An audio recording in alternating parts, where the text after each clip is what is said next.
babalik na DH. Sana pala tinuluyan na kita nung sagasaan. Para namatay ka na. Hayop ka?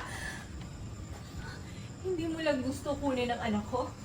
Muntik mo pang patayin ang nanay ko?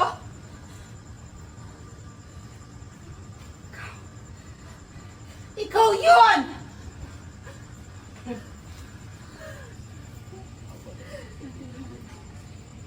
Yung mga kagaya ko na DH, lahat kami nagsilbi ng tama sa mga kagaya nyo!